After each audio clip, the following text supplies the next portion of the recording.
जय जय जय बाबा, जय बाबा, जय बाबा. ताई मला काही असं वाटलं नाही, मला भजन म्हणायची आवड नाहीये. खूप व्हेरी सुंदर गुड. सुंदर आवाज, ऐकायला मिळाले ना, थँक्यू. दॅट इज रिअल किती आवाज अप्रोच. सुंदर आवाज. आता ज्यांनी गाणं म्हटलं ना नागपूरच्या, हाँ हाँ, त्या आमच्या सोबत होत्या हो ना, व्हॉलेंटियर म्हणून. Very good. तो अभी समय बरं, हो जय गया बाबा. है. हाँ, समय हा हो ठीक गया, आहे. हम रीडिंग शुरू करते. ठीक है ना. अवतार मेहर बाबा की जय. अवतार मेहर बाबा की जय. अवतार मेहर बाबा की जय. प्रियतम मेहर प्रभु, हमारे बीच में उपस्थित होकर के आप हम सभी को आपके दर्शन, प्रेम, सहवास का आनंद देकर हमारा मार्गदर्शन कीजिए, यही आपसे गुजारिश. थैंक यू बाबा. जय बाबा. Beloved God, help us all to love you more and more, and more and more, and still yet more, till we become worthy of union with you, and help us all to hold fast to Baba's daman till the very end. अवतार मेहर बाबा की जय. अवतार मेहर बाबा की जय. अवतार मेहर बाबा की जय. सर्वप्रथम बाबा के बहुत आभार कि ये अद्भुत और दुर्लभ किताब उन्होंने हमको उपलब्ध करा दी समय में. ये पूरी हमारी पढ़ भी ली है, इसके लिए बाबा को बहुत बहुत आभार है. और आज शायद ये हम इसका अंतिम सेशन होगा इस किताब का. कोशिश करेंगे तो अगले बार से हम दूसरा पढ़ेंगे मंगलवार के दिन. और आगे हम मंगलवार का टाइमिंग 5:30 ही रखेंगे किताब पठन के लिए, ताकि सभी की ऐसी डिमांड है. और फिर भजन चाहे तो हम 5 बजे से कर सकते हैं. ठीक है, क्योंकि भजन का भी आनंद होता है, आप लोग बढ़िया गाते भी हैं. तो पिछले बार हमने देखा था कि मेहराश्रम प्रेमाश्रम के बच्चों को जो बाबा ने लेक्चर्स दिए हैं, डिस्कोर्सेस दिए, प्रवचन दिए हैं, उसको हम देख रहे थे. 5 नंबर का डिस्कोर्स ये था कि तुरिया अवस्था क्या होती है. तो उसमें एक छोटा थोड़ा पैराग्राफ बचा है, आधा पेज. ये पढ़ के तुरंत आप लोगों को याद होगा, शुरू में जब हमने पढ़ा तो कई खुशरू अप्सरी, जिनका नाम राव साहेब निकनेम बाबा ने दिया था, जो कि मेहराश्रम का पूरा प्रबंधन देखते थे, बच्चों को सिखाते थे. बच्चों को वो बहुत करीबी थे. बच्चों को कुछ भी करस्पॉन्डेंस करना था तो उनके नाम में आते थे. वो बच्चों को समझाते थे, मनाते थे, सब कुछ करते थे. तो उन्होंने ये मेहराश्रम प्रेमाश्रम के ऊपर एक किताब लिखी पर्शियन भाषा में, कश्फ ऑल हग एग. तो ये अरेबिक शब्द से आया है, इसका अर्थ है सत्य की खोज. तो उसको हम करेंगे. तो उसके पहले पिछले बार का जो तुरिया अवस्था है, जो सब आप लोगों को पता है, गॉड स्पीक सब लोगों ने पढ़ी है, फिर भी इसमें फिर से पढ़ने को लेने का भी प्रस्ताव है. देखेंगे वो कैसा होता है गुरुवार का दिन को. तो फिलहाल हम वो करके फिर आगे चलते हैं. The Qutub on the other hand, तो यहाँ पर बाबा एक सामान्य व्यक्ति और मजहूब में क्या फर्क है. पिछले बार ये हमने देखा कि मजहूब का जो है एक वैश्विक मन, मजहूब को मन ही नहीं होता है, और सामान्य मनुष्य का सीमित मन होता है. सामान्य मनुष्य के पास आनंद कुछ भी नहीं रहता है, लेकिन मजहूब के पास अनंत आनंद होता है. तो एक मजहूब और सामान्य मनुष्य की तुलना पिछले बार बाबा ने की थी, यहाँ हम रुके थे. अब आगे बढ़ते हैं. The Kutub on the other hand has a universal mind. देखो, सामान्य मनुष्य का मन सीमित है, मजहूब को मन ही नहीं है. लेकिन जो कुतुब होता है, परफेक्ट मास्टर होता है, सद्गुरु होता है, इसका मन वैश्विक मन होता है. And also all bliss. But because of the universal mind, the sufferings are also universal. मन आया तो यातनाएं आई. भले सद्गुरु है, लेकिन अब उसका मन वैश्विक मन है, तो उसको वैश्विक यातना ये होती है, लेकिन साथ ही अनंत आनंद भी होता है. The Kutub has to suffer terribly in connection with his circle work and the duty of giving a spiritual push to the whole universe towards divinity. तो कुतुब जो है परफेक्ट मास्टर है, सदगुरु है, पांचों सदगुरु को जो मुखिया है उसको कुतुब कहा जाता है। इसका यह कर्तव्य होता है हर सदगुरु का, कुतुब का, अवतार का, पूरे विश्व को एक आध्यात्मिक धक्का देके आगे बढ़ाना है। साथ ही उनका जो मंडल है वो मंडल के सदस्यों के सभी संस्कार, भौतिक संस्कार खत्म करके उनको आध्यात्मिक दृष्टि आगे लेके ईश्वर साक्षात्कार देना, ये सबसे कठिन और महान कार्य होता है। इसलिए उसको कहा है suffer terribly in connection with his circle work. मंडल की लिए जो कार्य है उसके लिए बहुत यातनाएं उसको झेलनी पड़ती है। अगेन आफ्टर gaining the तुरिया अवस्था or kutub stage, from that stage onwards the God realized one is free to go everywhere and anywhere throughout the different planes of consciousness up to the resting point near the seventh plane. तो सातवीं भूमिका के पास में इनका आराम का बिंदु है, रेस्ट हाउस, रेस्टिंग पॉइंट है। तो यहाँ पर ये बाबा ने स्पष्ट किया है कि एक बार परफेक्शन प्राप्त के ईश्वर साक्षात्कार के पश्चात की ये अवस्था है।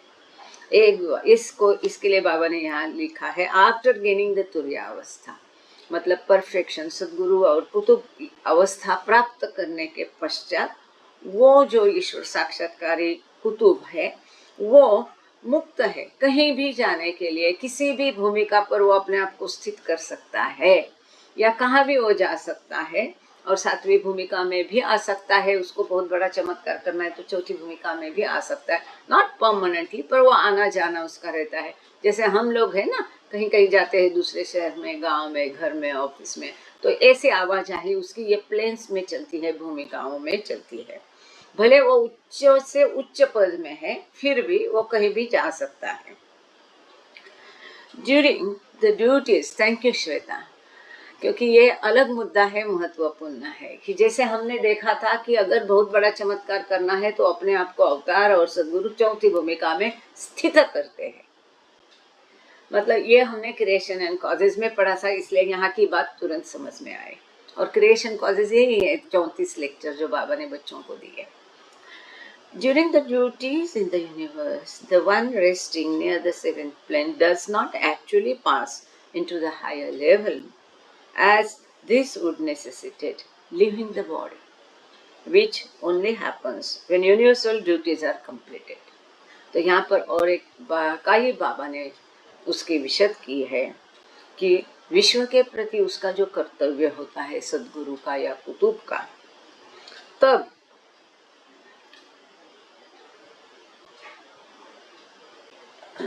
during the duties in the universe, the one resting near the seventh plane does not actually pass into the higher level. तो सातवीं भूमिका में अगर वो आराम कर रहा है तो ऊपर नहीं जाएगा, क्योंकि ऐसा यदि वो करता है तो उसका शरीर छूट जाएगा। वो मतलब दूसरी भाषा में हम समझ लेंगे, ईश्वर अवस्था 2C में रहकर ही उसको अपना कार्य करना पड़ता है।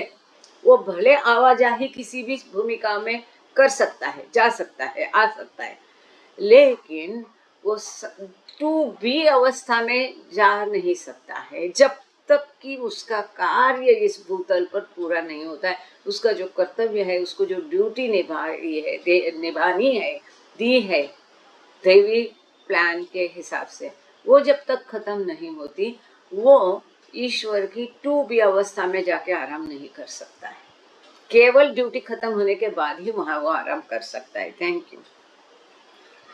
Some suffer while going towards realization and some while coming down.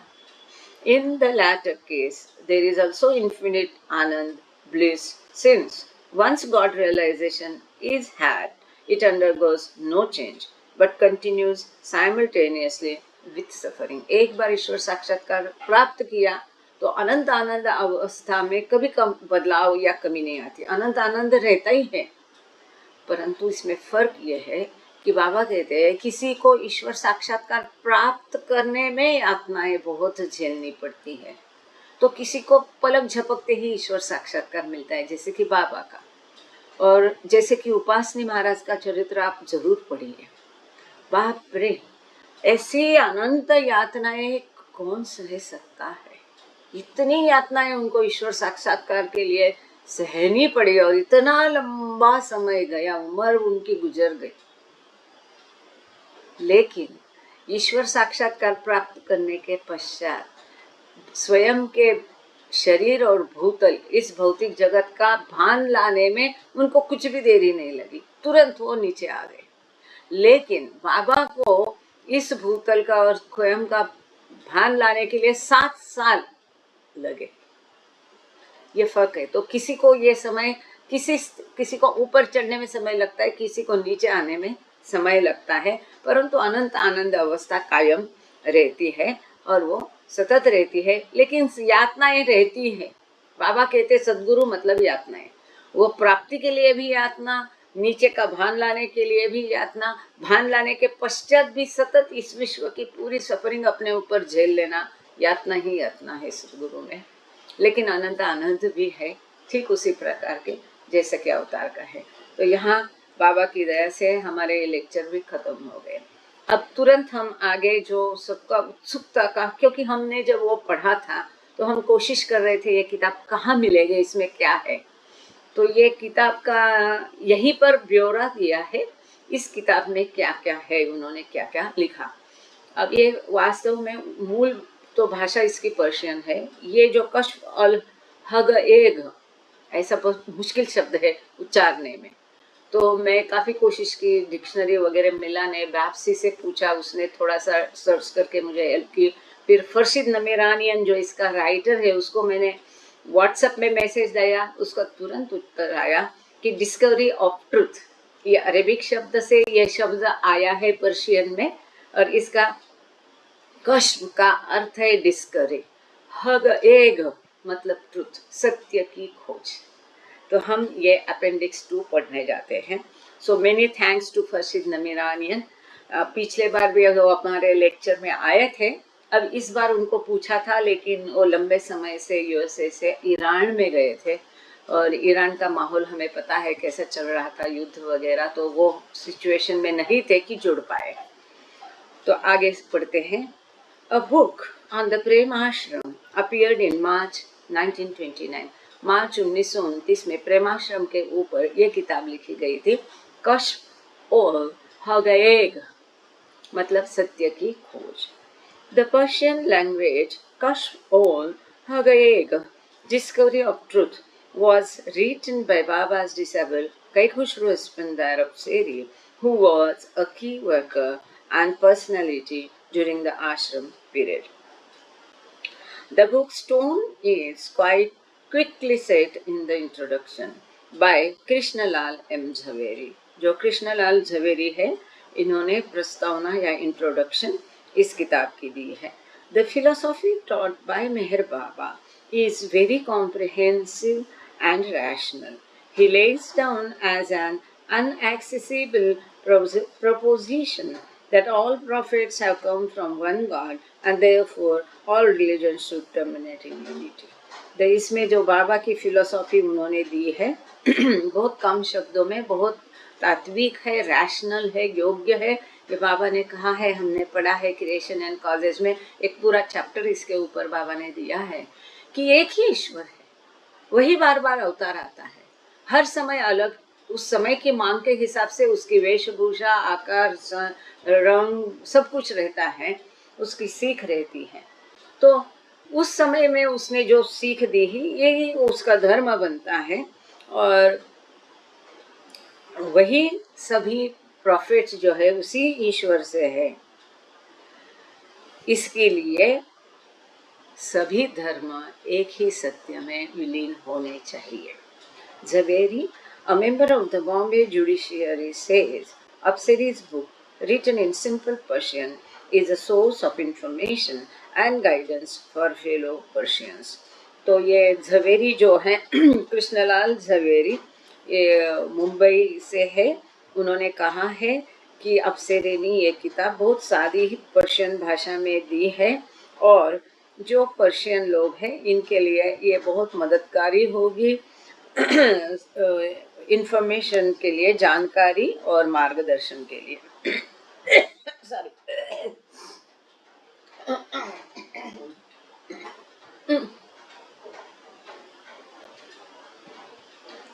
Although Zaveri never met Meher Baba, he openly respects Apsari and his eyewitness account of the Prem Ashram, Meher Ashram days of 1927 to 29.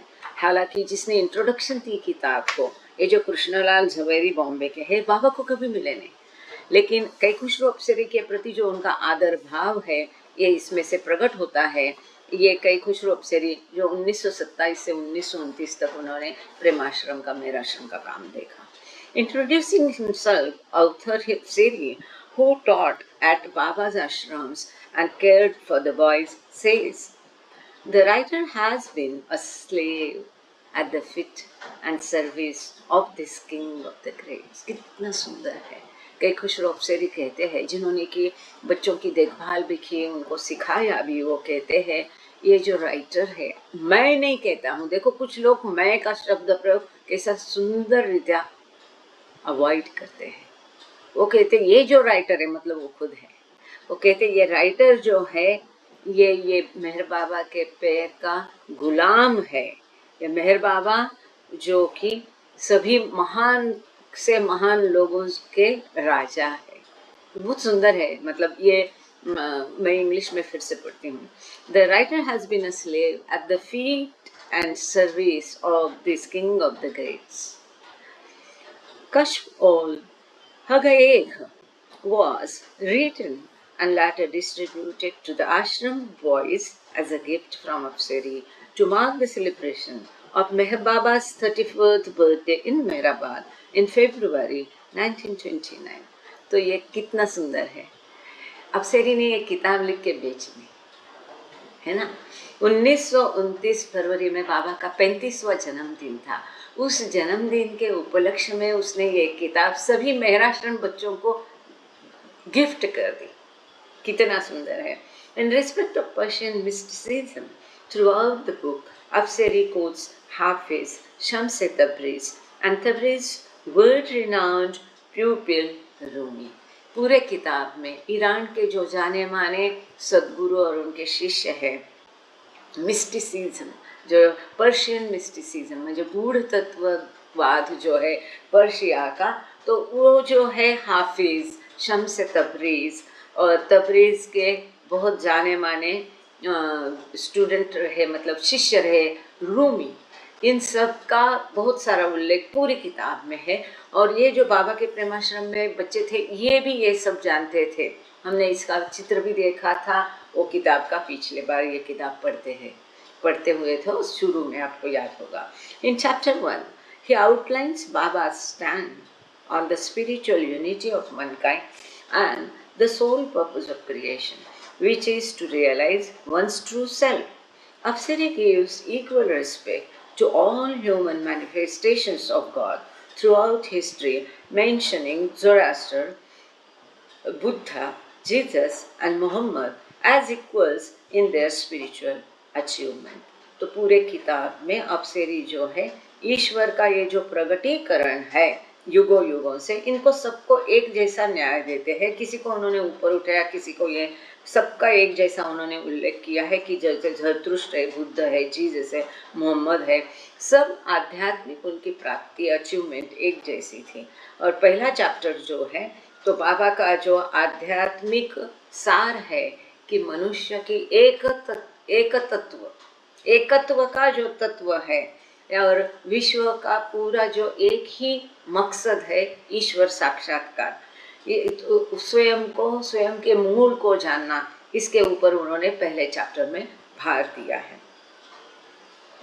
At one point he describes an incident when a seeker questions Meher Baba about his claim to godhood, saying that the world is naturally shocked by such apparent audacity. Baba responds, tell these people from me that not only do I call out that I am God, but also I also cry out that you are God, He is God, we are God, they are God, friends are God, enemies, and those against me are God. जब बाबा कहते हैं कि मैं ईश्वर हूँ, ये claim जब बाबा करते हैं, इसके ऊपर काफ़ी लोग आपत्ति जताते हैं। जब ऐसा किसी ने एक बार बाबा से प्रश्न पूछा है तो बाबा ने उनको कहा कि उनको कह दो, जिनको आपत्ति है मेरा ईश्वर, स्वयं को ईश्वर घोषित करने में, उनको कह दो कि मैं ईश्वर हूँ ऐसा केवल मैं कहता नहीं हूँ, तो मैं ऐसा भी कहता हूँ और जोर से कहता हूँ कि तुम भी ईश्वर हो, वो भी ईश्वर है, हम सब ईश्वर है, वो भी ईश्वर है, हमारे दोस्त भी ईश्वर है, दुश्मन भी ईश्वर है, जो मेरे खिलाफ है वो भी ईश्वर, हम सब ईश्वर है, ये उसको कह दो जिसको आपत्ति है। Early on, Apsari begins to use the Persian word Dil or secret heart center, saying, "O Dil, you are God. Do not see anything else there. We are the essence of Supreme God." ये शब्द आपने अस्पंदर Wesley के interview में बहुत सुना है। डल मतलब हृदय, ये हृदय वाला नहीं, भौतिक, तो जहाँ भाव है ना ईश्वर के लिए, तो इसमें ये पर्शियन शब्द है, बहुत सुंदर है। जैसे कुछ कुछ भाषा में वो शब्द बहुत अच्छा भाव प्रकट करता है, जिसको हम मराठी हिंदी में अंतःकरण कह सकते हैं। हृदय कहे तो फिजिकल आता है, अंतःकरण कह सकते हैं, या उसको उन्होंने पवित्र हृदय कहा है। वो कहते हैं ये अंतःकरण, तुम ईश्वर हो, बाकी कुछ तुम मत देखो, और केवल ये अनंत ईश्वर का जो इसेंस है, सार है, केवल उसके ऊपर ध्यान रखो। ये दुनियादारी की चीज़ों पर ध्यान मत देखो, बाकी कुछ भी मत देखो, focus only on Baba. Referring to the direct spiritual training in Baba's ashram and the hope for outcome of God realization, he writes, "O humanity, complainers and noisemakers, please open your ears and eyes to hear and see these important points, and write them on the surface of your dull heart, and protect them on the slate of your chest, and never forget how close the path is to us, and how close God is to us." बहुत सुंदर है ये भाषा, इसका भाव, इसका flow, कितना मज़ा आता होगा पर्शियन लोगों को पर्शियन में पढ़ने में। तो यहाँ वो कहते हैं कि बाबा ने जो आध्यात्मिक ट्रेनिंग दिया है आश्रम के लोगों, बच्चों को, और ईश्वर साक्षात्कार की जो उम्मीद जताई, आशा दी, उसके बारे में कई खुशरू अप्सरी लिखते हैं। ये मानवता, ये दुनिया के दुखियारे, तकरार करने वाले, आवाज़ करने वाले, अपने कान और आँख खोल के सुनो कि ये महत्वपूर्ण मुद्दे हैं, उनको अपने अंतःकरण में लिख लो, अपने सीने पे इनको लिख लो, अपने सीने की स्लेट पे, पाटी पर उनको लिख लो, और कभी नहीं भूलो कि तुम ईश्वर के बहुत पास हो, और ये आध्यात्मिक पथ भी तुम्हारे लिए बहुत नज़दीक है। कितना सुंदर। The author appeals to his Iranian brothers to at least examine Meher Baba's life before casting their judgment, and to realize the futility of so many austerities compared to surrender to a perfect master. तो यहाँ इस किताब में जी भर के, जिसको हम कहते ना, बहुत दिल से कई खुशरू अप्सरी अपने ईरानियन या पर्शियन भाई बहनों को आह्वान करते हैं कि अपनी अंतिम सांस लेने के पहले एक बार मेहर बाबा के बारे में जानो, सुनो, पढ़ो, और वो जो भी है इस सद्गुरु को अपना सब कुछ न्योछावर कर दो, समर्पित कर दो। If you drown yourself in the ocean and the seas, or if you throw yourself down from the top of the highest mountains, if you stay without food in the four corners of the world for all your life, or if you stay all day and night in mosque and church as a preacher, or if you eat leaves, you will not receive even a breeze from the face of the beloved. देखो कितना आग्रह करते हैं, ये बाबा के तालीम में बने हुए। वो कहते हैं कि तो आप अपने आप को समंदर की गहराई में बिठा दो। कोई कहते हैं ना ध्यान करते हैं, या आप अपने आप को ऊंचे ऊंचे ऊंचे पहाड़ से स्वयं को गिरा दो। आप संसार के चारों कोने में कहीं भी जाके बिना अन्न के रहो, मतलब उपवास करो। पूरे जन्म आप अगर बिना अपना उपवास करते हैं, और दिन और रात, पूरे रात और दिन भी यदि आप चर्च में रहते हैं, मस्जिद में रहते हैं, ये ईश्वर को ढूंढने वालों, तब भी केवल पत्ते खाकर, पेड़ के पत्ते खाकर भी आप जीवित रहते हैं, तब भी आपको प्रियतम ईश्वर के इस मुख की एक झलक तक नहीं मिलेगी। तो कैसे मिलेगी? इतना कुछ आप करो फिर भी आपको ईश्वर नहीं मिलेगा। Nor will you smell the fragrance from the flower garden of the beloved of beloveds. Nor will your soul receive a ray from the rays of reality. इतना कुछ तुम कर लो, लेकिन ये सत्य का सत्य जो है, ईश्वर जो है, प्रियतम का प्रियतम है, इसके बगीचे के फूलों की खुशबू तक आपको नहीं नसीब होगी।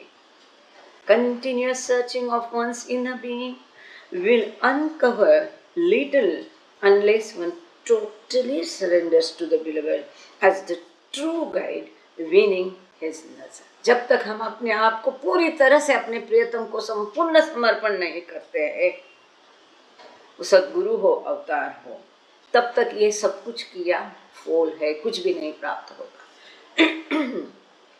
Otherwise, all your efforts, trials and sufferings will be zero and futile. फिर कितना भी आप, जब तक आपका अंतक इनर बीइंग, अंदर से आप संपूर्णतया उनके ना हो, बाहर नाम जप करना है और मन में दूसरे ख्याल है, कोई फायदा नहीं। अंदर से आप अपना सब कुछ उनको दे दो, प्लस माइनस सब कुछ उनको नहीं देते, तब तक उनकी एक नज़र की झलक तक नहीं आप पा सकते। उनकी एक नज़र की झलक पाने के लिए आप अपना सब कुछ उनको समर्पित करो।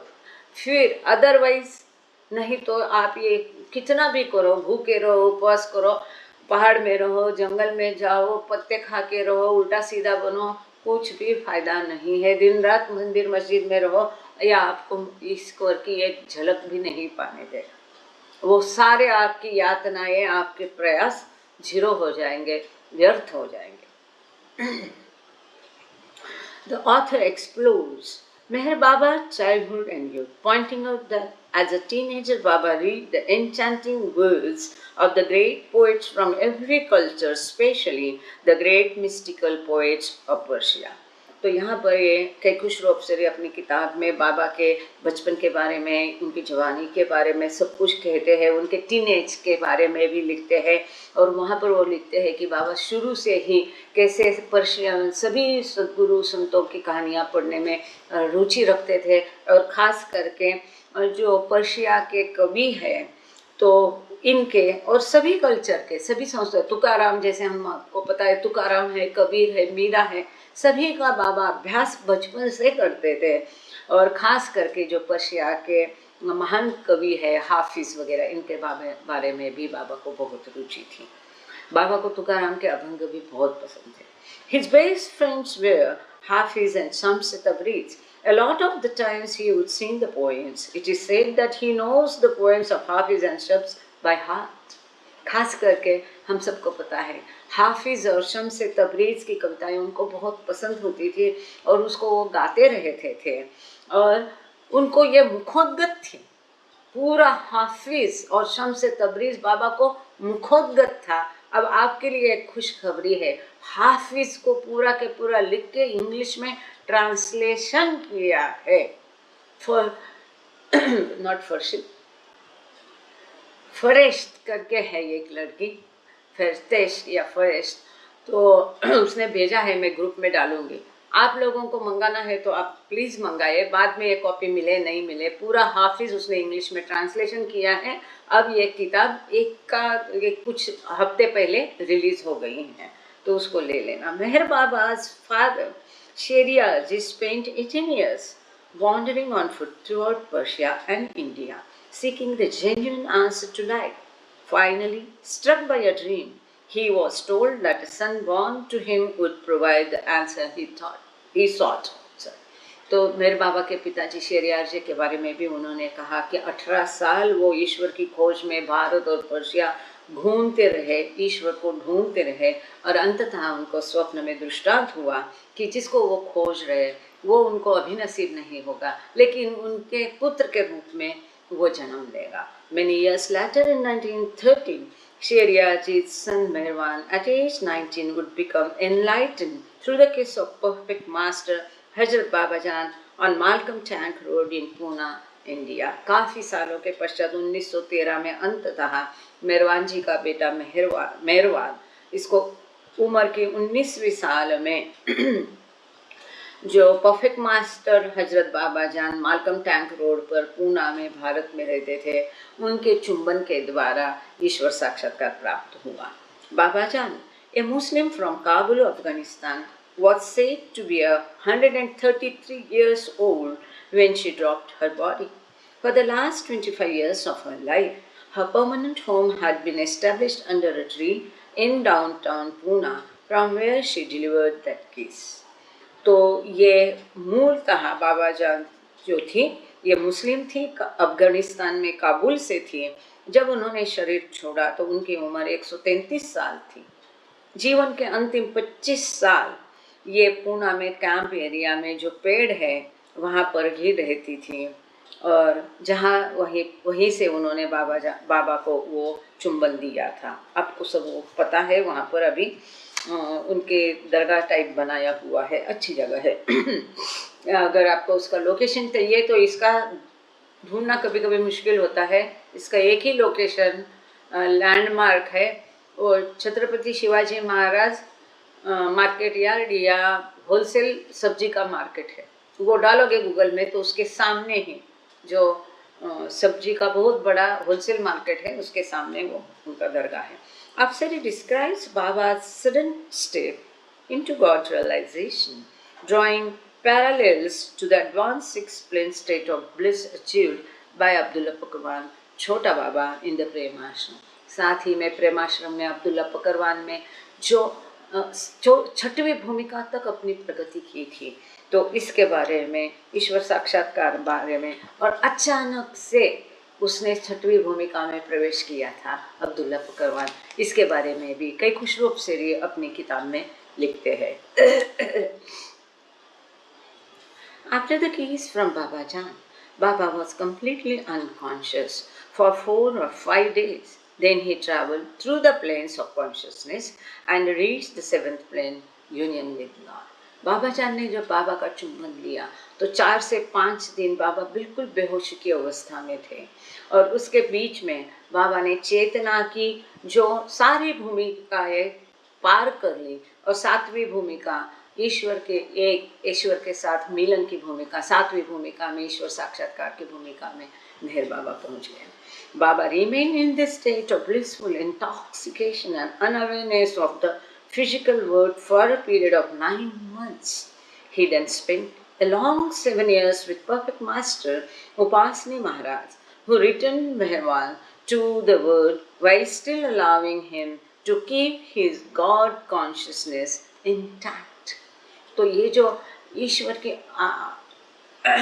आभोष में अनंत आनंद इंटॉक्सिकेटेड स्थिति बाबा की, ईश्वर साक्षात्कार की मैं अहम ब्रह्मास्मि अवस्था में बाबा 9 महीने रहे। 9 महीने तक बाबा ने कुछ भी खाया नहीं है, जो कि नेक्स्ट टू इम्पॉसिबल है, it can be challenge, but ये सत्य है। और तब उनको अपने स्वयं के शरीर और इस विश्व की भौतिक अवस्था का बिल्कुल भान नहीं था। फिर उपासनी महाराज के आश्रम में लंबा समय उन्होंने व्यतीत किया, 7 साल उपासनी महाराज के साथ वो रहे, मतलब उनके संपर्क में रहे, not all the 7 years there. और तब मेहरवान इस भौतिक जगत का भान उनको आया, लेकिन जो उनको उपासनी महाराज ने इस भौतिक जगत का और स्वयं का भान उनको वापस किया, लेकिन उनका ईश्वरीय चेतना बरकरार रखते हुए. Much of Afsari's book deals with the conflict that exists between different religions of the world. Citing Persia, he laments the age-old struggles between Zoroastrians and Muslims and pleads with his countrymen. I again emphasize and recommend that you always be after the truth and get to the bottom of the facts, so you will have no doubts and later be ashamed in front of your own consciousness. Iran में कितनी भयानक स्थिति तब भी थी, आज भी थी. मुस्लिम विरोध ज़ोरास्ट्रियंस का बहुत झगड़ा वहाँ पर आए दिन चलता रहता है. अपनी किताब में इसका जिक्र करते हुए पर्शिया में जो चल रहा है, अपने देश बांधवों को अफसरे अपील करते हैं कि मैं फिर से जोर देकर कहता हूँ, आपको मैं सलाह देता हूँ कि हमेशा केवल तथ्यों के बीच में तथ्य देखो, जो बॉटम ऑफ द है, सत्य क्या है इसको जानो. उसके बारे में अपने मन में कोई शंका मत रखो, नहीं तो बाद में अपनी चेतना के सामने आपको खुद को शर्मिंदा होना पड़ेगा. ये सब भेद मत करो, सम एक है. ऐसा कोई कृत्य नहीं करो कि अपने आप पर अपने आप को स्वयं को शर्मिंदा होना पड़े. Apsari continues to emphasize Baba's own Persian ancestry both on his mother's and father's side and sets the stage for the eventual establishment of the 1927-29 Prem Meher Ashram, outlining the institutions that existed beforehand in Mehrabad. इसके पश्चात अफसरी बाबा के जो स्वयं ancestor है, उनके माता पिता, उनका पर्शियन बैकग्राउंड, इसके बारे में कहते हुए 1927 और 29 के बीच में जो मेहराश्रम प्रेमाश्रम की बाबा ने मेहराबाद में स्थापना की, उसके बारे में वो जानकारी देते हैं. Meher Baba established a primary school, a hospital and a care center for the handicapped in the new year of 1925. 1925 के साल में जनवरी महीने में बाबा ने प्राइमरी स्कूल की स्थापना की, अस्पताल की और एक केयर सेंटर वहाँ पर जो विकलांग है उनके लिए स्थापित कर दिया. No division of caste, race or religion was tolerated. Students were taught English and Marathi, and over every 24-hour period the children prayed with Baba 2 or 3 times. कितना सुंदर. 24 घंटे में 2-3 बार ये आश्रम के बच्चे बाबा के साथ प्रार्थना करते थे. कितना महत् सौभाग्य था ये. वहाँ पर धर्म, जाति, पंथ इसका कोई भेद नहीं था और बच्चों को इंग्लिश और मराठी दोनों सिखाई जाती थी. Every day, Baba and his companions would bath the children. The food and clothing of the kids was simple. All children had to behave in a loving way and be like brothers to each other. सभी बच्चों को एक दूसरे के साथ प्रेम भाव से रहना पड़ता था, एक दूसरे को अपने भाई जैसा प्रेम करना पड़ता था. और बाबा और मंडली जो है ये बच्चों को नहलाते थे, खाना खिलाते थे, कपड़े पहनाते थे. उनके कपड़े सादे थे. Eventually, Baba decided that a better school was needed and both the earlier establishments were closed in November 1926. बाद में बाबा को लगा कि एक अच्छे स्कूल की स्थापना होनी चाहिए उच्च शिक्षा के लिए, और इसके लिए पहला जो स्थापना था उसको विस्थापित कर दिया और नवंबर 1926 में मेहराश्रम की स्थापना हुई.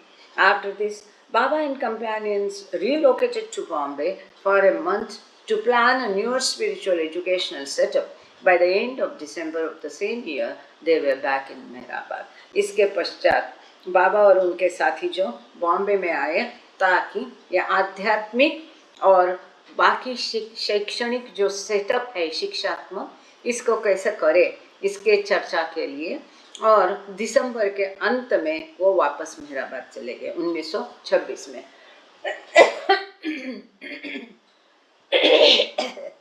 So sorry.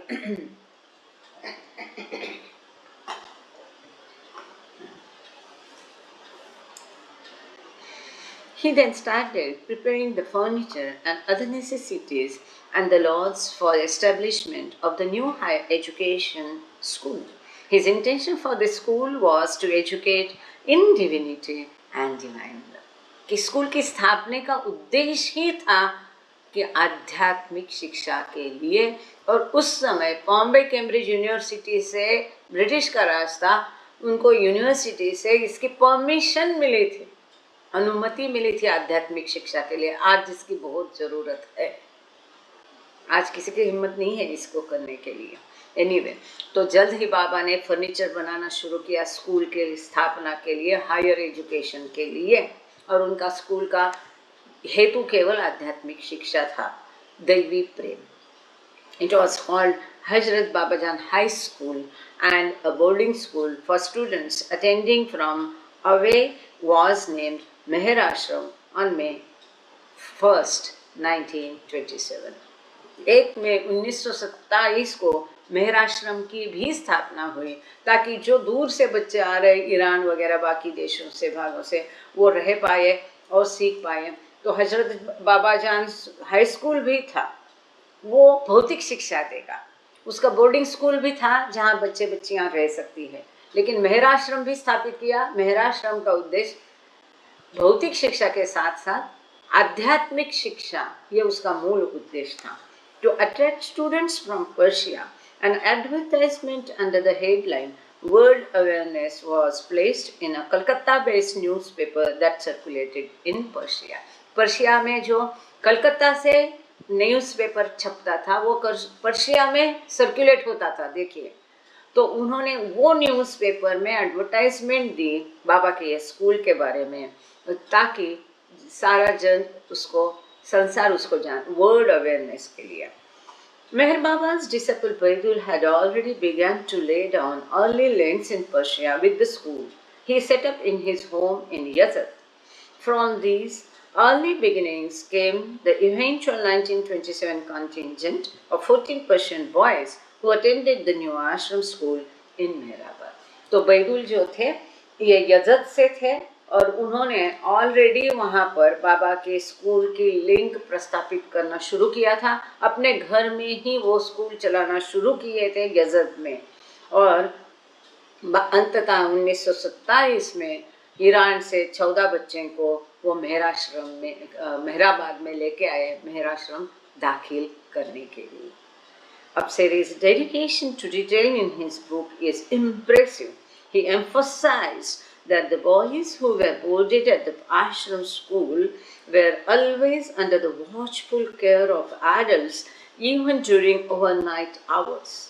The boys had a balanced school life where recreation was also stressed, which included field hockey, cricket and other games.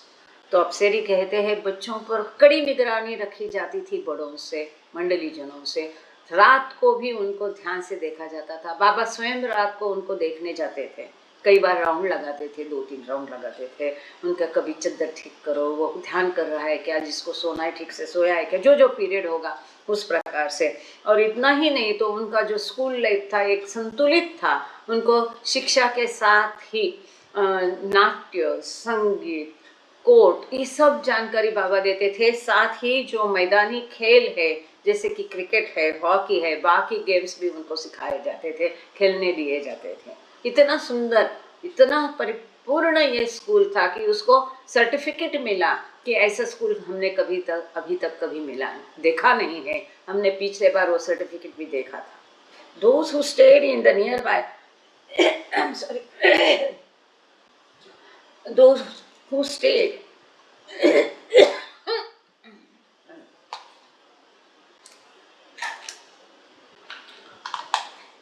Those who stayed in the nearby Meher Ashram dormitory were given a tin chest with the 3 sets of clothing, 2 handkerchiefs, 1 set of bedding, 1 shawl, a hat, a pair of shoes, 1 plate and 1 glass. In the rainy season, the boys were provided with umbrellas. क्या perfect ध्यान देते थे बाबा। देखो, उनको एक, आप लोगों को याद होगा पुराने जमाने में पत्रे की पेटी हुआ करती थी, तो ऐसे पत्रे की पेटी हर एक को दी थी।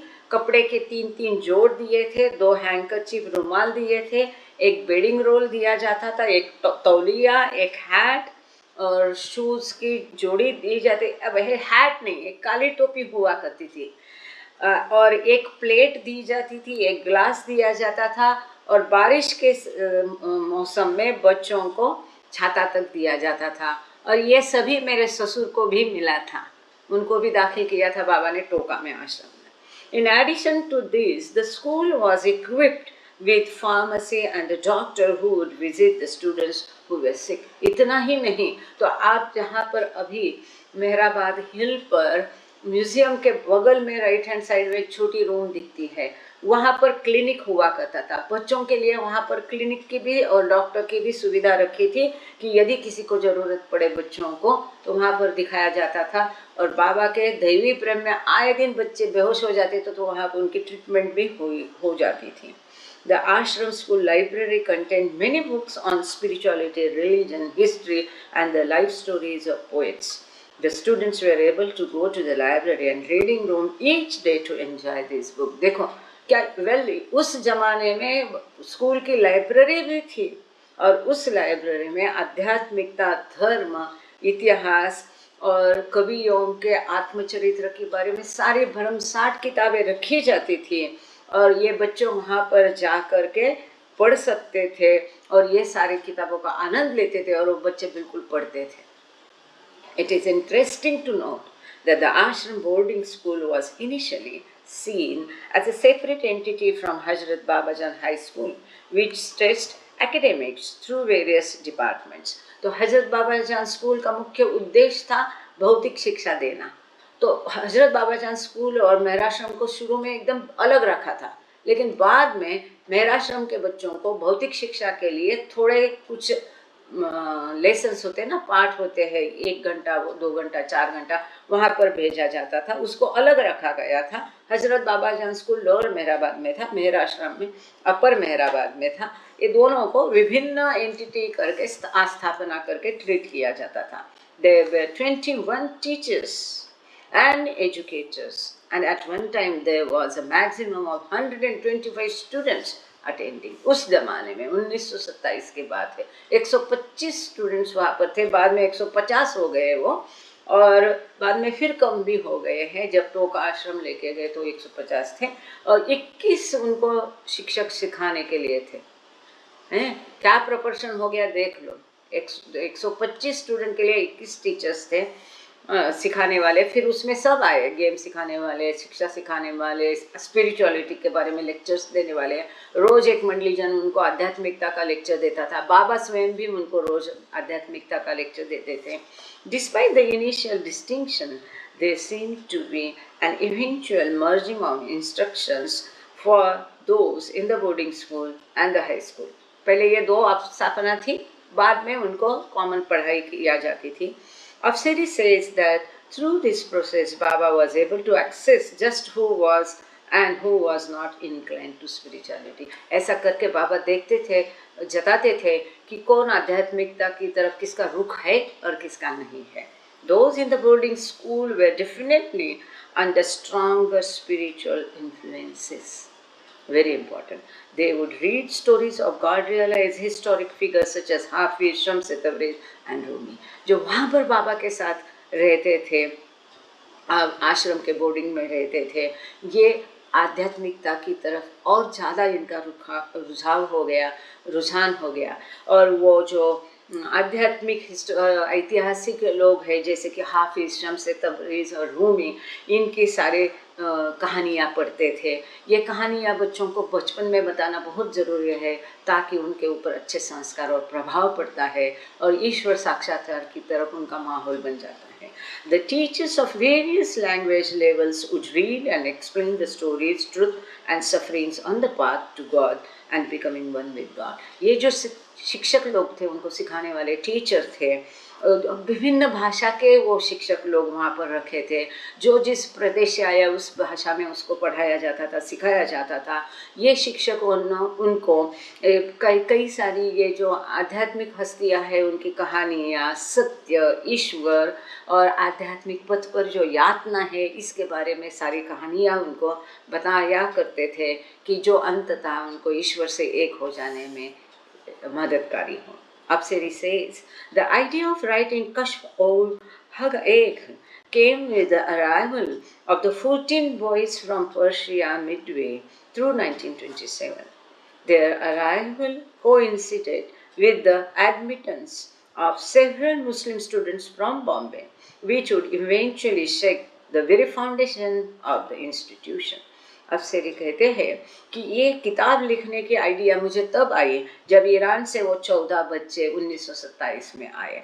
उनके साथ ही बॉम्बे से कई सारे मुस्लिम बच्चे आए, लेकिन बॉम्बे से जो मुस्लिम बच्चे आए उन्होंने इस संस्था को बंद करने में काफ़ी हाथ वार लगाया और इसका पूरे फाउंडेशन को हिलाया। ये बात सत्य है। Initially, the Mughals, Muslims from Bombay, begged to have their sons, nephews and younger brothers admitted. But eventually they found excuses for taking their wards out of the ashram school. बाबा के लाख मना करने के बाद वो बहुत गिड़गिड़ाते थे, आग्रह करते थे। ये जो मुगल्स थे, बाबा ने बोला ये Mughals are never dependable, they the promise breachers, ये तो वचन भंगी लोग हैं। तो बाबा तैयार नहीं थे, लेकिन उन लोगों ने आग्रह करके अपने नेफ्यूज़, अपना भाई, अपना बेटा, अपना भतीजा, इनको दाखिल करने के लिए आग्रह किया और बाद में उनको निकालने के लिए वो कारण ढूंढते रहे और लेके जाने के लिए भी बाबा को बहुत उन्होंने सताया। बच्चों को दाखिल करने के लिए भी आग्रह किया और लेके जाने के लिए भी बहुत सताया। Some took issue even with the name Baba, which means father. They felt the title would be served only for a child's birth father. तो अब बाबा मतलब पिताजी, तो ये सब लोग बच्चों बाबा को बाबा बाबा बोलते थे, इसमें भी उनको आपत्ति थी। हम उनके पिता हैं, आपको क्यों वो पिता कहें? Dear reader, so you see the dilemma. How unfortunate and ignorant one must be not to understand the literal meaning of a word. It is clear that Baba in Urdu and Farsi is used by small children, and yet this is a word that God realized individuals assigned to themselves. तो यहाँ पर कई Khusro अफसेरी appeal करते हैं कि प्रिय वाचकों कैसा ये डिलेमा है, कैसी ये संभावना है। दुर्भाग्य से हम कितने अज्ञानी हैं, हम ठीक से समझते भी नहीं हैं। जब ये लिटरली इसका जो मीनिंग है वांग्मयी दृष्टया, इस शब्द का यदि हम देखते वो कहते हैं तो उर्दू और फारसी में छोटे बच्चे को भी बाबा कहते हैं। कितने लोग कहते हैं ना, छोटा बाबा और बेबी एक कॉमन है, लेकिन आध्यात्मिक गुरु जो है जिन्होंने ईश्वर साक्षात्कार प्राप्त किया है उनको भी लोग बाबा ही कहते हैं। कैसी ये संभावना है, ऐसा वो कहते हैं। The pressure from the Bombay Mughals and the parents of 2 of the Baha'i boys that came in the group of 14 from Persian was unrelenting. Eventually, Baba decided to shift the ashram quarters from Mehrabad to Toka, 45 miles away in May of 1928. तो बॉम्बे से जो मुगल थे और उनके parents थे, 2 बहाई लड़कों के संबंध में, जैसे कि आगा अली और दूसरा अली, वो इतने तकलीफ देते थे, उसकी वजह से ये जो 14 पर्शियन बच्चे हैं उनका भी उनका असर होने लगा। तो फाइनली बाबा ने 45 मील की दूर पर जो टोका है वहाँ अपना आश्रम स्थापित किया मई 1928 में, 1 साल के बाद। Although a cooler climate was given as the reason, it's a fair guess that for Baba more than weather, conditions prompted moving the boys to a more isolated area. वहाँ पर बहुत सुंदर माहौल है, आप कभी भी जाओ, टोका इतना सुंदर है, अभी भी सुहाना है। तो ठंडा माहौल है, एटमॉस्फेयर ठंडा है। मई में बहुत गर्मी रहती है, मेहराबाद हॉरिबल, उस समय तो कोई पेड़ पौधे नहीं थे, उचाड़ था, तो ये कारण बाबा ने दिया। परंतु वो कहते हैं, मुझे ऐसा लगता है कि बाबा को एक आइसोलेटेड, बहुत एकांत वाली जगह चाहिए थी। अब इस जगह पर वो लोग आए दिन आके बाबा को डिस्टर्ब करते थे, लेकिन इसका कारण बाबा ने खुद स्वयं बताया है, जो कि हमने किताब में पहले देखा कि बाबा जान आके गई तो बाबा ने कहा अब मुझे आश्रम स्थापित करना पड़ेगा, कुछ दिनों के लिए टोका जाना पड़ेगा। और वही टोका में ही हमारे पिताजी को एडमिशन दी गई थी। खैर, sorry, not my father, my father in law. टोका was situated between 2 rivers and had a lot of tall and beautiful trees. The building of a structure started on the land immediately and it was finished in June of 1928, writes Afseri. अप्सरी कहती है कि 2 नदी के संगम पर ये टोका है। वास्तव में 3 नदियां है, कोई बात नहीं है। बहुत लंबे लंबे ऊंचे ऊंचे पुरातन प्राचीन वहाँ पर पेड़ है, अभी भी है। और ये कंस्ट्रक्शन जो बिल्डिंग है केवल बच्चों के रहने के लिए और बाबा के लिए इतना ही बनाया था, बाकी मंडली के लिए केवल टट्टे का बनाया था। लेकिन जो काम बनाया वो केवल 1 महीने में कंप्लीट किया। जून 1928 में ये कार्य पूरा हो गया। Emphasis was now put on the Prem Ashram boys only at the new location, and heightened instruction in spirituality became the order of the day for those youngsters inclined more to love than to an academic curriculum. अब जब टोका में आश्रम गया तो केवल आध्यात्मिक शिक्षा पर ही ज़्यादा भार देना शुरू किया बाबा ने। बाबा अपना पूरा ध्यान 24 घंटे प्रेमाश्रम के बच्चों को देते थे। अब जो शैक्षणिक भौतिक जगत की शिक्षा का महत्व कम हो गया, और बाबा मंडलीय क्या मेहराश्रम के बच्चों के भी नसीब अब बाबा का सहवास नहीं आता था। हमने देखा कि मुश्किल से 5 मिनट दिन में 1 आध घंटा बाबा उनको समय देते थे। Despite hopes for privacy, disgruntled parents eventually tracked down their children in Toka. More claims and counterclaims were made about the nature of the ashram, and more boys were taken back to their homes. भले बाबा ने वहाँ आश्रम स्थापित किया, परंतु ये जो बच्चों के पेरेंट्स है वहाँ पर अंततः पहुँच ही गए, और फिर से उन्होंने बाबा पर दबाव डालना शुरू किया बच्चों को अपने घर वापस ले जाने के लिए। काफ़ी सारे बच्चे अपने घरों को वापस चले गए। The ashram would again shift back to Mehrabad before the end of 1928. Shortly after, Baba announced the closure of the ashram, and the boys from Persia were sent back to their homes and parents. तो 6 ही महीनों में वहाँ से आश्रम विस्थापित होकर वापस Mehrabad उसको शिफ्ट किया गया। 1928 के अंत में दिसंबर में आश्रम फिर मेहराबाद वापस आया, और इसके पश्चात थोड़े ही दिनों के पश्चात बाबा ने आश्रम को बंद करने की घोषणा की, और वो 14 बच्चों को पर्शिया वापस भेजा गया। Apsari is not shy in spelling out that his intent in writing the book was to criticize that he sees as prejudices among his Persian countrymen. तो अब इतना धारिष्ट है, देखो कोई करता नहीं है। ईरान में बाबा का फोटो भी कई लोग है खुलेआम नहीं लगाते हैं, तो अप्सरी का ये बहुत धारिष्ट है। वो खुले से लिखते हैं कि उनके जो प्रिजुडाइस है, ये सारी सोच है उनके लोगों की, उनके बारे में वो टीका करते हैं।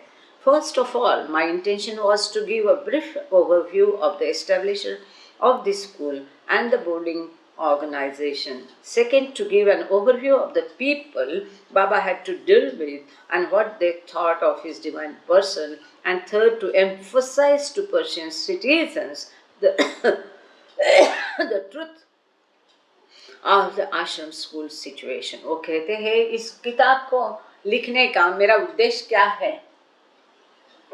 वो कहते हैं पहला उद्देश्य ये था कि केवल इसके बारे में, बाबा के बारे में एक जानकारी देना और स्कूल के बारे में, इस इंस्टीट्यूशन के बारे में। दूसरा था कि बाबा के बारे में लोग क्या सोचते थे, किस प्रकार से के लोगों के साथ बाबा को डील करना पड़ा, और बाबा के जैसे दैवी व्यक्ति के बारे में वो क्या सोचते थे। और तीसरे ये एक ओवरव्यू देना था। तीसरा मेरा मकसद ये था कि जो मेरे पर्शियन भाई बहन हैं उनको इस आश्रम, स्कूल और संस्था के प्रति, इस सत्य के प्रति जानकारी देना। He says that Kashf-ol Hag was also written for the public, so they should know that rumors have to be investigated before jumping to conclusions. वो कहते हैं कि ये जो किताब है आम जनता में भी वितरित हो जानी चाहिए, ताकि बाबा के बारे में जो अफवाहें बहुत सारी उस समय में फैल गई थी, ऐसी नहीं होनी चाहिए। आप स्वयं आपको सत्य जान लेना चाहिए किसी चीज़ पर विश्वास करने के पहले। ये भी मेरा इस किताब को लिखने का उद्देश्य था। उनको बहुत पेन होता था हृदय में, बाबा के बारे में ऐसी उल्टी सीधी अफवाहें लोग फैलाते थे, बातें करते थे। तो a final chapter in the book deals directly with the divinity of Meher Baba. अंतिम इस किताब का कश्फ-ओल हग, इस किताब का अंतिम जो प्रकरण है ये बाबा की दिव्यता के बारे में केवल दिया गया है। Thank you so much, beloved Baba. Without your help, this was not possible. Yes, बराबर आरती के टाइम हो गया, किताब भी अंतिम लाइन पूरी हो गई। अवतार मेहर बाबा की जय, सभी बोलो अवतार मेहर बाबा की जय। Thank you Baba, thank you all of you. और पड़सकर सर है तो तुरंत प्रेयर शुरू करना। जय बाबा सर पहुंच गए घर जी, पड़सकर शहर है।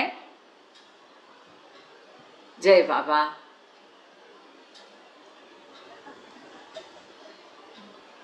जय बाबा। देशपांडे भाव,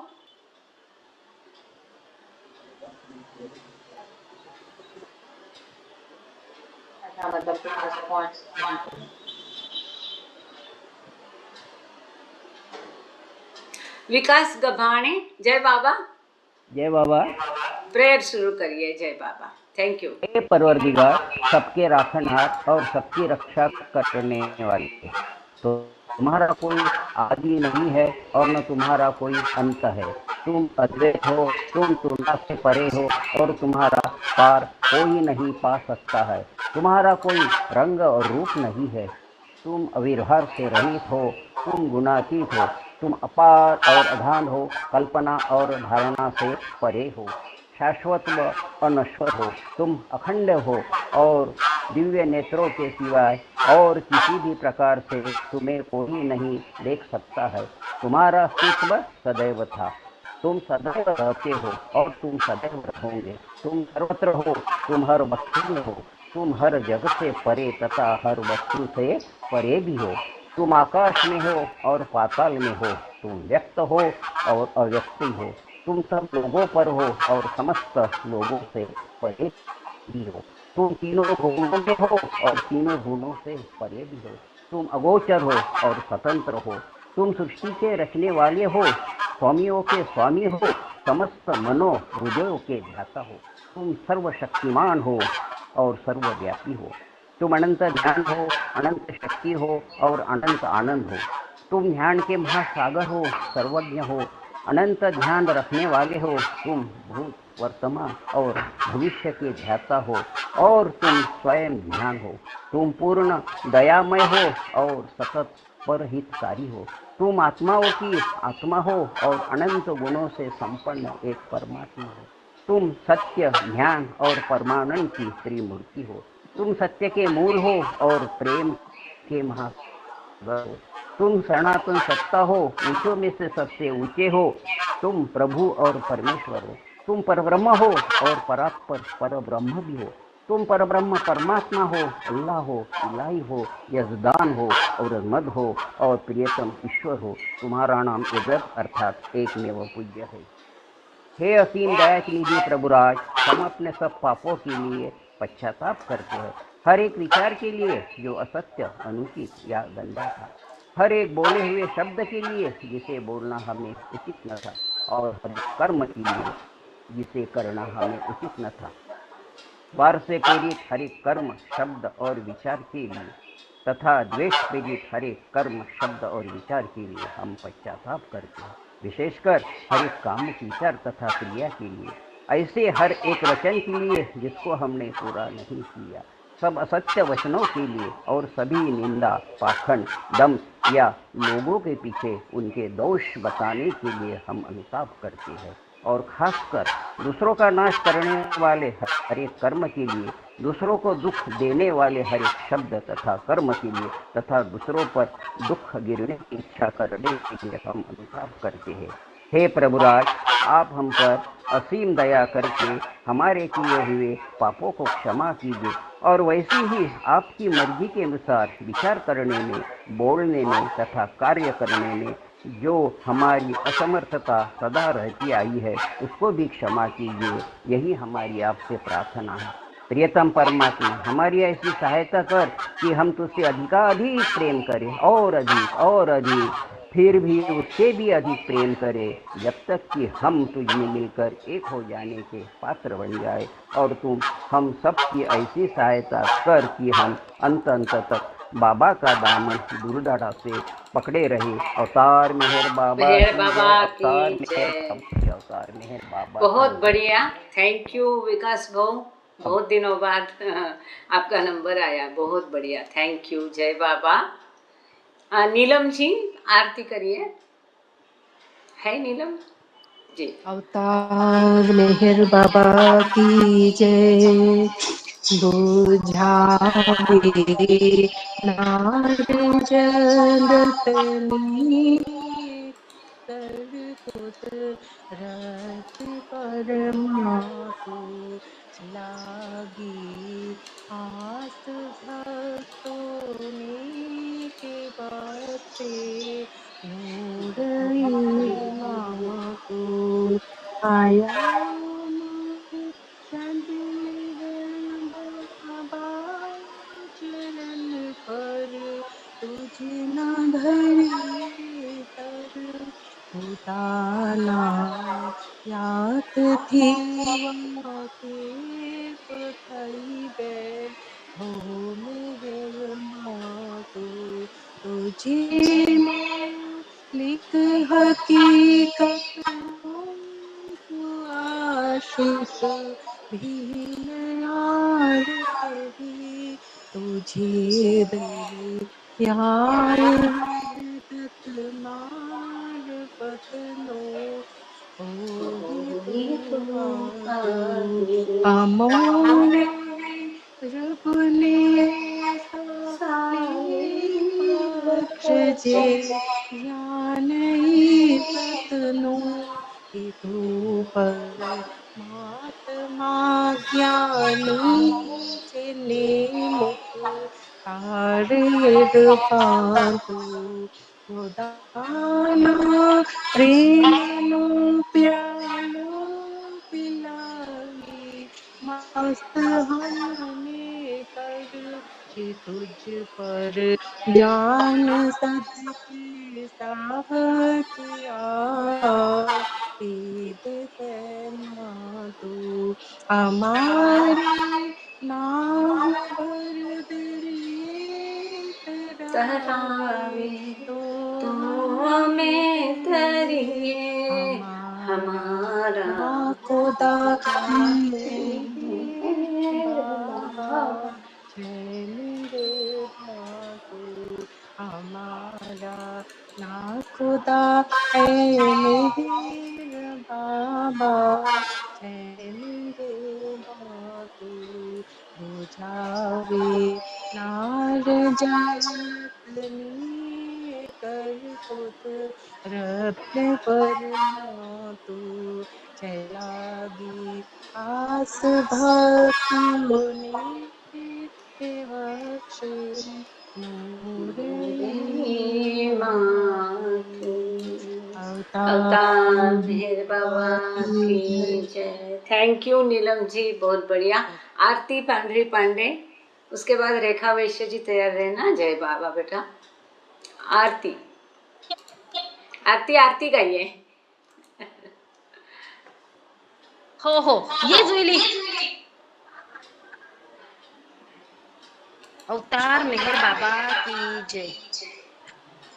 मेहर बाबा श्री गुरु राया तव चरणा वंदुनी पावना तव चरणा वंदुनी प्रीतीची प्रीतीची फुलवात लावणी फुलवारी ओवाळू आरती अहम भाव कर्पूर जाळुनी अर्पी मन पुष्पा राजसा अर्पी मन पुष्पा ओवाळू प्रीतीने माझ्या श्री सद्गुरुराया प्रेम सागरा ज्ञान दीपतव तेज शांत पसरवी अंतरी तेज शांत पसरवी कृष्णेने उजळल्या पंचही प्राणांच्या ज्योती प्रशांत सुंदर मूर्ती तुझी मन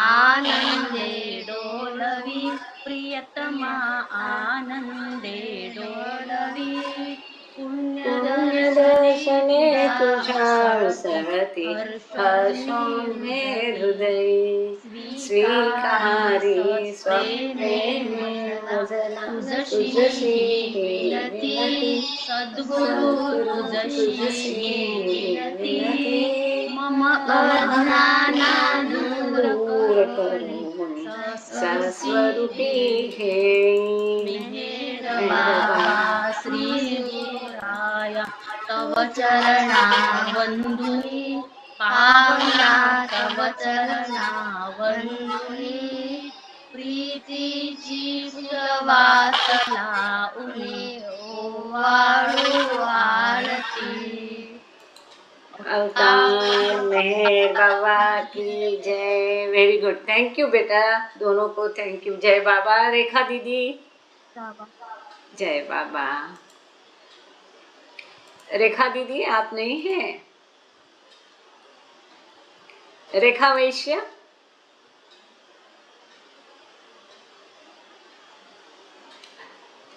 जय बाबा। जय बाबा। अभी कर रही है आरती। हाँ जी। जय अवतार मेहर बाबा की जय।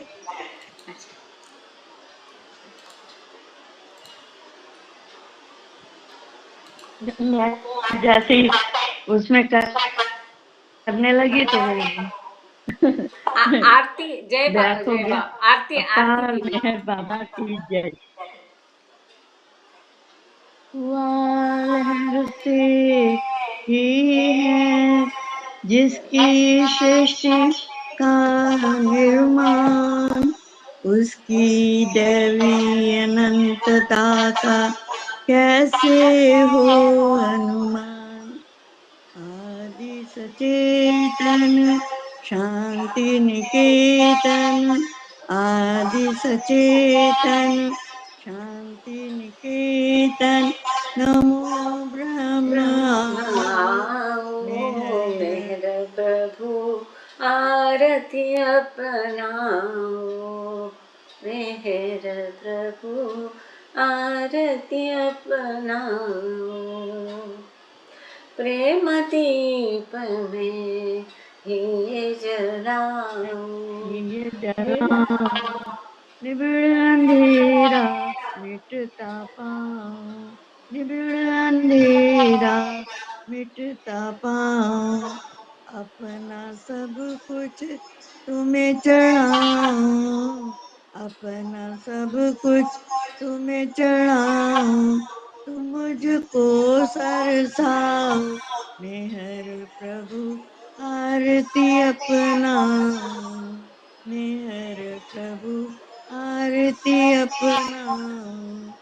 जीवन की हर सांस हमारी, जीवन की हर सांस हमारी बन जाए प्रभु गति तुम्हारी, बन जाए प्रभु गति तुम्हारी। हे करुणा कर लीलाधारी, हे करुणा कर लीलाधारी। तुम करुणा बरसाओ, मेहर प्रभु आरती अपनाओ, मेहर प्रभु आरती अपनाओ। बने आरती जीवन मेरा, बने आरती जीवन मेरा। आदि अंत का लय हो घेरा, आदि अंत का लय हो घेरा। खुले नयन और दिखे सवेरा, खुले नयन और दिखे सवेरा। तुम मुझ में छा जाओ, मेहर प्रभु आरती अपनाओ, मेहर प्रभु आरती अपनाओ। आदि सचेतन शांति निकेतन, आदि सचेतन शांति निकेतन, नमो ब्रह्माओ, मेहर प्रभु आरती अपनाओ मेहर प्रभु आरती अपनाओ। अवतार मेहर मेहर बाबा की जय। की जय। अवतार अवतार मेहर मेहर बाबा की जय। सर्वव्यापी अवतार भगवान की मेहर जय। बाबा की प्रियतम जय। मेहर प्रभु की प्रभु जय। की जय बाबा। जय।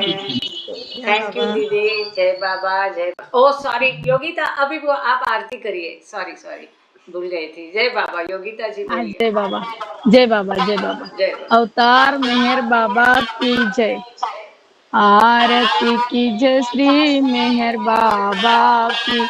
अवतारी आनंद दाता की। आरती की जय श्री मेहर बाबा की। अवतारी आनंद दाता की। ब्रह्मा विष्णु महेश तुम्ही हो। ब्रह्मा विष्णु महेश तुम्ही हो। त्रिभुवन नाथ रमेश तुम्ही हो। त्रिभुवन नाथ रमेश तुम्ही हो। विश्वनाथ प्रियतम राजा की। आरती की जय श्री मेहर बाबा की। अवतारी आनंद दाता की। माता मातृपिता पिता स्वामी तुम तुम मेरे। मेरे। मातृपिता स्वामी तुम मेरे। सुमिरो प्रभु को शाम सवेरे। सुमिरो प्रभु को शाम सवेरे। रंगनाथ जीवन दाता की। आरती की जय श्री मेहर बाबा की। अवतारी आनंद दाता की। आरती की जय श्री मेहर बाबा की। अवतारी आनंद दाता की। अवतारी आनंद दाता की। अवतार मेहर अवतार बाबा मेहर की बाबा जय। की जय। बहुत बढ़िया, थैंक यू योगिता जी। उषा देवी जय बाबा। जय बाबा। जय बाबा। उषा देवी जय बाबा। उषा देवी जी जय बाबा। उषा देवी जी जय शुरू बाबा। कर। अभी जो हो गई इससे अलावा आरती कहना। हाँ, चाहे जहाँ कल्पना अच्छा। करो। हाँ, कौन सी हो गई बताए ना। हाँ हाँ हाँ। जी जी। जय बाबा। अवतार मेहर बाबा की जय। अवतार मेहर बाबा की जय। सर्वव्यापी भगवान की जय। प्रियतम मेहर प्रभु की जय। दिव्य सनातन परम दया धन। दिव्य सनातन परम दया धन। हे जगदुद्धारो मेहर मन। आरती स्वीकारो मेहर मन। आरती स्वीकारो। धूप दीप चंदन चर्चा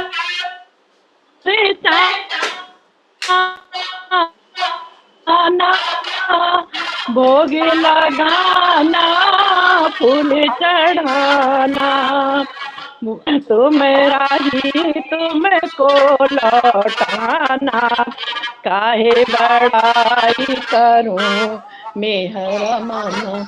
आरती स्वीकारो मेहर मन। आरती स्वीकारो। सकल निधि के तुम कारण हो। सकल विश्व तारण हारे हो। तुम सम और नहीं तुम ही हो। हे सत्य अवतारो मेहर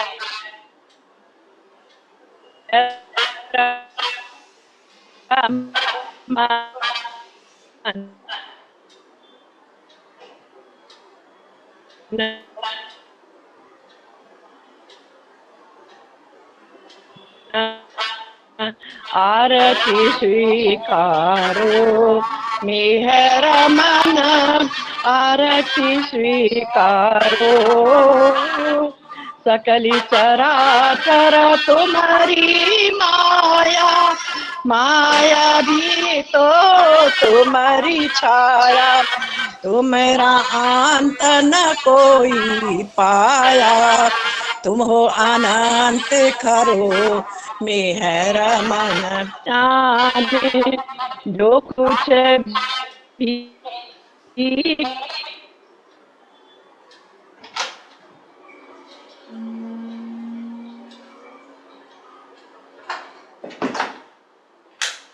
कहते न जाने गुण गाते तुम्हारो मेहर मन आरती स्वीकारो मेहर मन आरती स्वीकारो